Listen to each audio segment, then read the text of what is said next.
So the last element we did was potassium with 19 electrons. And you can see we're still towards the top of the periodic table. When we get to the bottom of the table, we might have 80 or 90 electrons that we want to fill in. So there is a shorthand,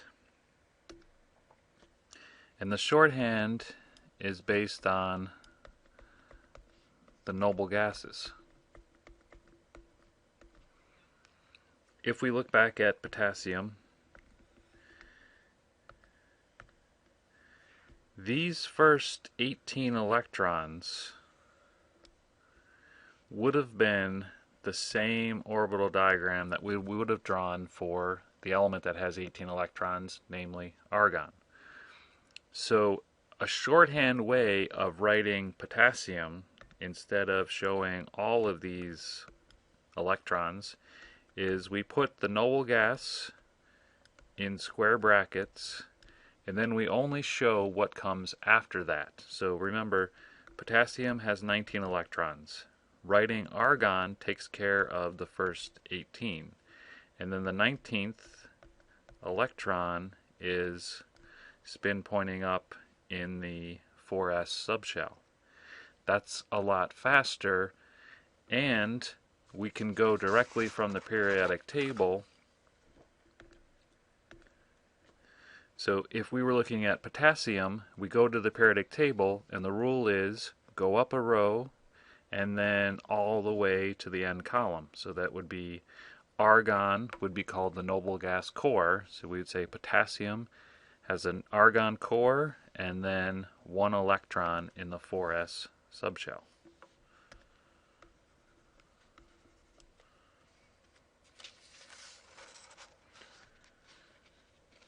If I was going to do a different element on this table, for example, let's say strontium. Strontium has 38 electrons. Well, the noble gas core, go up a row all the way to the end, and that would be krypton, which takes care of 36. So strontium would have a krypton core, and then after krypton we follow in order from number 36 to number 37. We're back in the S block, and this is 1s, 2s, 3s, 4s, 5s. So we have the 5s subshell with one orbital. Strontium is the second column in, so the first electron, this would be for rubidium, but to get to strontium we need a second electron, and it has to go in spin pointing down. Spectroscopic notation would be krypton core again, and then the subshell is 5s, and there are 2 electrons in that 5s. This picture, taken from the textbook, lets you check on any element, so you can practice any element and figure out if you did it correctly or not, because it's hard to see here, but notice strontium, underneath it, it says 5s2, which is the same thing we got for spectroscopic notation. There's not enough room in this picture to tell you what the noble gas core is. They know you can just look up and to the end and find out that it's going to be krypton as the core. So we don't have to start with hydrogen and add electrons in one at a time. Once we know the noble gas core shorthand, that makes things much, much faster. So for example, if I ask you to draw the orbital diagram of germanium, we find germanium right here, number 32. Notice it's in the P block, and what number subshell is that? So we start at the top. Remember, that's 2p. The row below it would be 3p, so this is going to be 4p. So if we just keep that in mind, we know that germanium is going to end up in a 4p subshell. The last electron will end up there. What's the noble gas core for germanium? So we go up a row and all the way to the end, and we hit number 18, argon. So germanium would have an argon core, And then all we do is follow with the periodic table from number 18 to number 19. Now we're in the S block. And what's the name of the subshell? This would be 1s, 2s, 3s, 4s. And the 4s subshell has one orbital. After 4s, number 20, now we're at number 21. This is the first time we've gotten to this part of the periodic table. And now we're in the D block. So we're in a D subshell, and it's the very first row of the D subshell. And where do we start numbering the Ds? We start at 3. How many orbitals do we draw for a D subshell?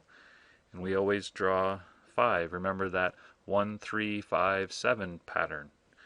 So for Ds, we have 5 orbitals. And then that would take us to number 30 zinc, and then number 31 gallium. Now we're in the 2p, 3p, 4p. And we draw 3 orbitals in that 4p subshell. So that matches what we knew we were going to end up at, the 4p. And now we just fill in our electrons.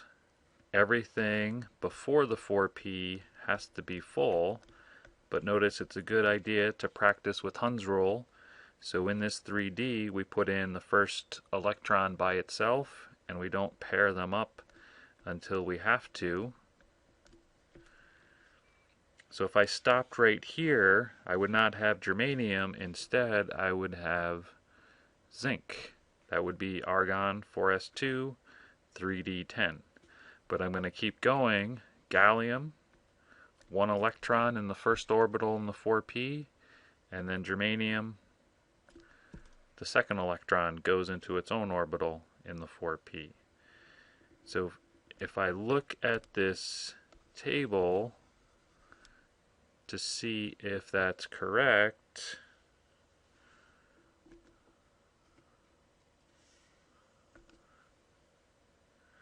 if I zoom in, germanium says 4s2, 4p2.